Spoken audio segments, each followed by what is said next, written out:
Hello दोस्तों, एक बार फिर से आप सभी का मैं बहुत बहुत स्वागत करता हूं। 2024 चुनाव बेहद ही नजदीक है। एक महीने का वक्त और बचा है। बहुत जल्द ही आचार संहिता भी लागू होने वाली है। दोस्तों, एक चीज मैंने नोटिस किया है फील्ड में, जब भी मैंने किसी से सवाल किया कि अगला प्रधानमंत्री कौन होगा, तो अगर मैंने भीम आर्मी के लोगों से बात की तो भीम आर्मी के लोग खास तौर से यही कहते हैं कि अगली प्रधानमंत्री बहन जी होनी चाहिए। जी हां दोस्तों, ना सिर्फ बीएसपी के समर्थक बल्कि भीम आर्मी आजाद समाज पार्टी के कार्यकर्ता भी बहुजन समाज पार्टी सुप्रीमो मायावती जी को अगली प्रधानमंत्री के तौर पर देख रहे हैं, जी जान से कोशिश कर रहे हैं। ना सिर्फ भीम आर्मी बल्कि एएसपी अध्यक्ष चंद्रशेखर आजाद भी यही सपना देख रहे हैं। यहां तक चंद्रशेखर आजाद कहते हैं कि बहन जी से तो उनका खून का रिश्ता है। दोस्तों, आजकल सोशल मीडिया का जमाना है। आजकल कौन वीडियो कब वायरल हो जाए कोई नहीं जानता। चंद्रशेखर की एक छोटी सी क्लिप इस समय तहलका मचा रही है। यह जो क्लिप है यह खूब वायरल हो रही है सोशल मीडिया पर। और चंद्रशेखर आजाद ने मायावती जी को लेकर जो बात कही है, यकीनन बहुजनों का दिल जीत लिया है। दोस्तों, क्या कहा है चंद्रशेखर आजाद ने? आखिर क्यों उनका एक छोटा सा क्लिप इस समय धमाल मचा रहा है, आप भी जरा देखिए। 4 बार सीएम रह तो गई हैं। हाँ, आप प्रधानमंत्री बने और हमसे कहें कि बनाओ, देखो खून का अच्छा, तो चंद्रशेखर आजाद कह रहे हैं बहन जी उत्तर प्रदेश की 4 बार मुख्यमंत्री रह चुकी हैं। अब वक्त आ गया है कि बसपा सुप्रीमो देश की प्रधानमंत्री बने, और कह रहे हैं हमारा उनसे खून का रिश्ता है। देखो मैं बहन जी के लिए 2024 में क्या करने वाला हूं। तो कुल मिलाकर मायावती जी को प्रधानमंत्री बनाने के लिए चंद्रशेखर ने भी ताल ठोक दी है। दोस्तों, आपको बता दूं, चंद्रशेखर आजाद और मायावती जी अभी किसी गठबंधन में नहीं हैं। देश में इस समय 2 तरह का गठबंधन है। एक इंडिया गठबंधन जिसका वजूद अभी खतरे में लग रहा है, और दूसरा है एनडीए। खास बात यही है कि दोनों ही नेता अभी किसी गठबंधन का हिस्सा नहीं है। और दोस्तों, एक और खबर बहुत ज्यादा चर्चा में इस समय है। खबर यह है कि चंद्रशेखर आजाद नगीना लोकसभा सीट से चुनाव लड़ना चाहते हैं। वो ये बात पक्की कर चुके हैं कि वो इस बार नगीना से ही लोकसभा का चुनाव लड़ेंगे। ये जानते हुए भी अखिलेश यादव ने अभी तक चंद्रशेखर को उस तरह से तरजीह नहीं दी जिस तरह से चंद्रशेखर को तरजीह मिलनी चाहिए थी। क्योंकि चाहे चंद्रशेखर आजाद हो, चाहे जयंत चौधरी साहब हो या अखिलेश यादव, ये एक ही फ्रेम में अक्सर दिखते थे। लेकिन 2024 में कोई ऐसा फ्रेम नहीं मिल रहा है जहां पर तीनों एक साथ नजर आए। हालांकि पूछने पर नेता अलग अलग बयान देते हैं कि हमारे बीच कोई दिक्कत नहीं है, हम सब एक हैं। लेकिन दोस्तों, बड़ा सवाल यह है कि अखिलेश यादव आखिर चंद्रशेखर आजाद से दूरी क्यों बना रहे हैं?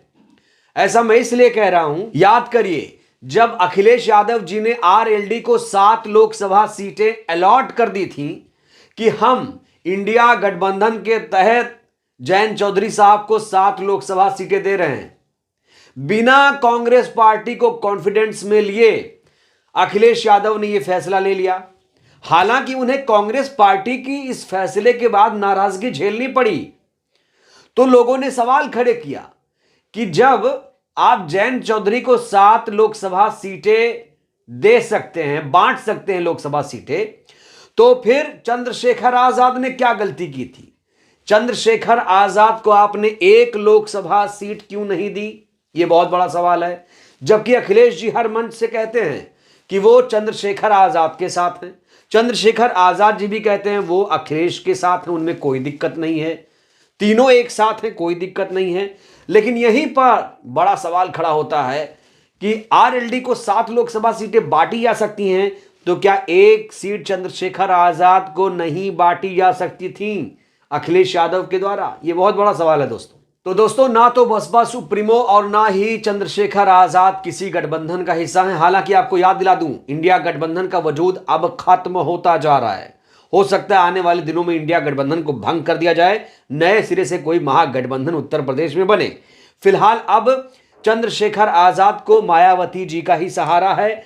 वो बहन जी के साथ चुनाव लड़ना चाहते हैं। वो कह रहे हैं कि बहन जी हमें अपना लें, अब देर मत करें। खुले तौर पर दोस्तों, खुले मंच पर चंद्रशेखर आजाद जी ने कह दिया है कि हम बसपा सुप्रीमो के साथ जाना चाहते हैं, हम बसपा के साथ गठबंधन करना चाहते हैं, हमें कोई भी शर्त मंजूर है। दोस्तों, इस बीच बसपा सुप्रीमो सबसे ज्यादा पावरफुल हो चुकी है उत्तर प्रदेश में।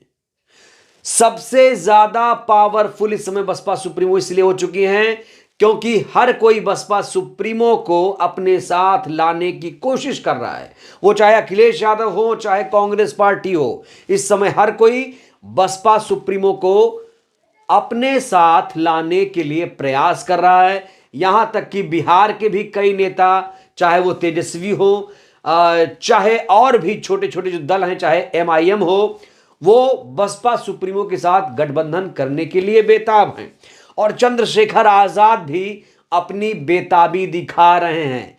चंद्रशेखर आजाद आज पहली बार नहीं, कई बार ये कह चुके हैं कि वो बहन जी के साथ आना चाहते हैं और मुलाकात करना चाहते हैं, बहन जी से बात करना चाहते हैं।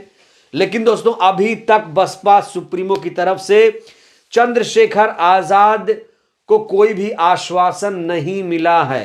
तो दोस्तों, चंद्रशेखर आजाद लगातार कोशिश कर रहे हैं, वो पॉजिटिव लग रहे हैं। वो कह रहे हैं जरूर बसपा सुप्रीमो उन्हें एक दिन आशीर्वाद देंगी और वो बसपा सुप्रीमो के आशीर्वाद से एक दिन लोकसभा पहुंचेंगे। 2024 में चंद्रशेखर आजाद नगीना से संसद पहुंचना चाहते हैं और कहा जा रहा है कि अगर बसपा सुप्रीमो ने उनके सर पर हाथ रख दिया तो चंद्रशेखर आजाद की लोकसभा सीट पक्की है। तो दोस्तों, चंद्रशेखर आजाद बसपा सुप्रीमो से ना सिर्फ बात करना चाहते हैं, मुलाकात करना चाहते हैं, बल्कि गठबंधन करना चाहते हैं। अब वो खून के रिश्ते का भी हवाला दे रहे हैं। पूरी तरीके से आत्मसमर्पित कर दिया है चंद्रशेखर आजाद ने और फुल कॉन्फिडेंस में है कि बसपा सुप्रीमो एक दिन उन्हें जरूर खुश करेंगी। दोस्तों, एक चीज गौर करने वाली यह है, अभी तक देश को दलित प्रधानमंत्री नहीं मिला है, अभी तक नहीं मिला है। आखिर क्या दुश्मनी है? जो SC ST OBC माइनॉरिटीज प्रधानमंत्री बनाने का काम कर रहा है, उसने आखिर दलित प्रधानमंत्री क्यों नहीं चुना? तो सवाल में ही जवाब छुपा हुआ। यह समाज बंटा हुआ है, कई सारी पार्टियां बना ली है। महाराष्ट्र में कई सारी टुकड़ी बनी है, बिहार में कई सारी बहुजन के नाम पर या यूं कहिए बाबा साहेब के नाम पर पार्टियां बनी हैं। तो दोस्तों, यह समाज अगर संगठित नहीं होगा तो दलित प्रधानमंत्री का सपना नहीं पूरा होगा। जरूरी है कि यह समाज संगठित हो और दलित मुस्लिम का समीकरण भी चाहिए। दलित मुस्लिम समीकरण इस समय बहुत ज्यादा जरूरी हो गया, चाहे बिहार हो चाहे उत्तर प्रदेश हो। अगर इसको साथ लिया गया तो 2024 में बहन जी का सपना पूरा हो सकता है और साथ ही साथ चंद्रशेखर आजाद का भी सपना पूरा हो सकता है। तो दोस्तों, क्या लगता है, जिस तरीके से, जिस शिद्दत के साथ चंद्रशेखर आजाद बहन जी का साथ लेना चाहते हैं, क्या बहन जी उन्हें अपना आशीर्वाद देंगी? इस सवाल को लेकर आप लोग क्या सोचते हैं? आप लोगों के मन में क्या है?